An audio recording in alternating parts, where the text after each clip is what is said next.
So let's talk about January the 6th. Oh, I bet when you heard me say that, you immediately thought that I'm going to talk about the insurrection on January the 6th, 2021. But no, I'm going to jump into the Wayback Machine. And I'm going to talk to you about Franklin Delano Roosevelt's seminal January the 6th, 1941 State of the Union Address, now referred to as the Four Freedoms Speech, some 83 years ago. Roosevelt had just been elected to an unprecedented third term, and the world was at war. A war that the United States had not yet joined and was going very badly for England and the rest of Europe as the Nazi onslaught overwhelmed Europe.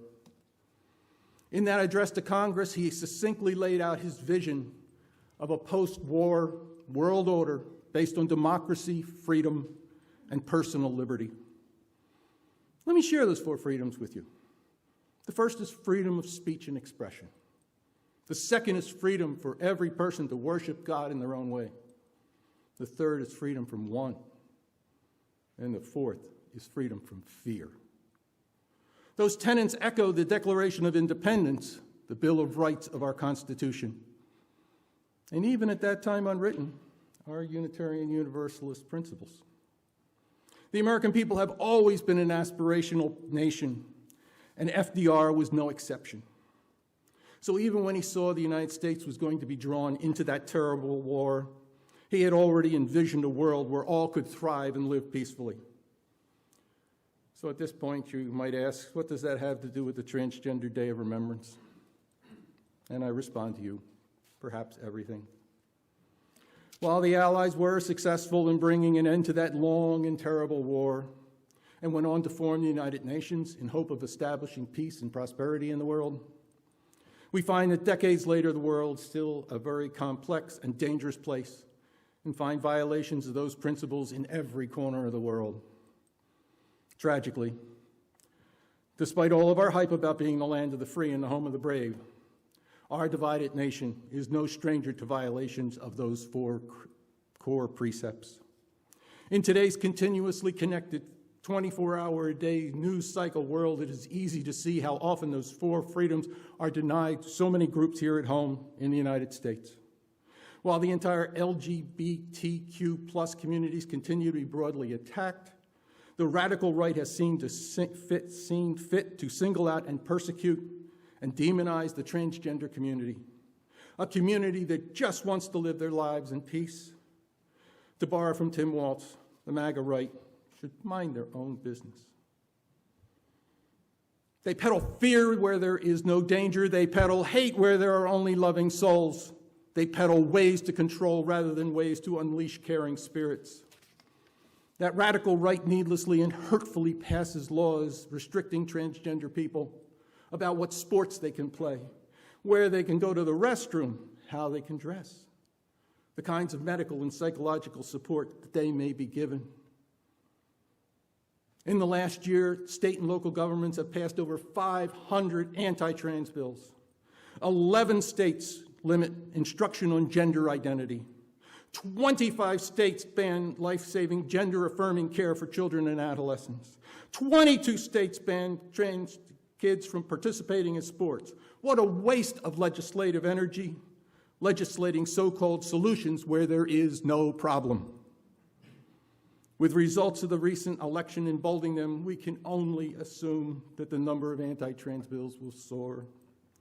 The radical right chose to spend $75 million on hateful anti-trans ads during the election cycle, a wasteful and hurtful effort that puts their fellow citizens at risk. I shared with you earlier, we are blessed to be joined by a group of ethereal visitors this morning.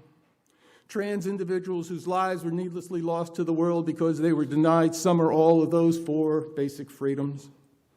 Some were denied the right of personal expression of their gender. Some were persecuted and rejected by unaccepting religious communities. Some were denied the ability to earn a living wage, forcing them to sell their bodies and placing themselves in harm's way.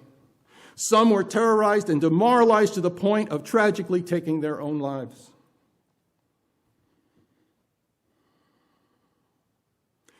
In observance of the Transgender Day of Remembrance, I'm asking you to join me in a ritual of remembrance to acknowledge these trans lives. This is the third Transgender Day of Remembrance service I've put together here at UUSMC. So to keep things fresh, I thought it was time to do something different rather than just run the victim slideshow on the big screen. So that's why I invited the spirits to join us this morning. Since spirits tend to be hard to see, I thought it best to give you the opportunity to see images of their corporeal selves and make it a bit more engaging. You'll be able to see their faces, their names, where they lived, and the tragedy that befell them as you come up to participate in this morning's ritual. Each image has a QR code that tells more of their story. And at the end of the service, I invite you to take the opportunity to scan some of the QR codes as a way to acknowledge them. In a bit, I'm going to ask you to form a line along the window wall, just as we do for our regular joys and sorrows. As you move forward in the queue, I ask you to take a moment to take note of who our visitors are. That acknowledgement, if but for one incandescent instant, will reignite their spirits in the universe. Feel free to reach out to them. I'm sure that would make them smile. When you get up to the front of the sanctuary, I'd like you to take a colored marble from the bowl and take it home with you. Each of those marbles is unique and colorful, just as our transgender visitors are. Of course, those colors and intricacies are only visible in the light of day. When illuminated, they make the world a more beautiful place. When forced into the darkness of a closet or crushed under the heel of an oppressor, the world is robbed of their inherent beauty and is diminished.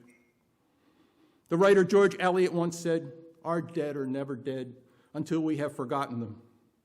And with that in mind, I ask you to take your marble home with you and put it someplace that you will see it from time to time. When that happens, take a moment to remember those precious lives that we've lost. In that way, to some small degree, they will never be truly gone. While you're going through the line, Stephen Peterson and Jamie Kegerise will light a candle for each of the victims, plus one more for all those that we don't know about. Also during the ritual, we'll be listening to Samuel Barber's opus magnum, Adagio for Strings, on the big screen. Barber adapted that Adagio for a full-string orchestra for Toscanini in 1935. Its long, soaring melodic lines, its lyric intensity and heartfelt sincerity touched the spirit. I chose Barber's Adagio for Strings since Barber is a graduate of the Curtis Institute of Music in Philadelphia. He grew up in Presbyterian Westchester, Pennsylvania, and he was gay. Given the intolerance of the gay community by society at that time, he had no choice but to hide his sexuality for fear of being ostracized. It's been suggested that the repression that he was forced to endure was the wellspring of that deep sadness of that work that could only be counterbalanced by the soaring joy that he found in the music. Had Barber's sexuality been exposed to the world, we could have easily lost one of the greatest classical works ever composed. Who knows which of the trans lives that we honor today might have been the next Samuel Barber. That is what makes the carnage so costly to the world. So if I could prevail upon you to form a line along the window, and if Jay will start the music, we can begin our Transgender Day of Remembrance ritual, honoring those who we have lost.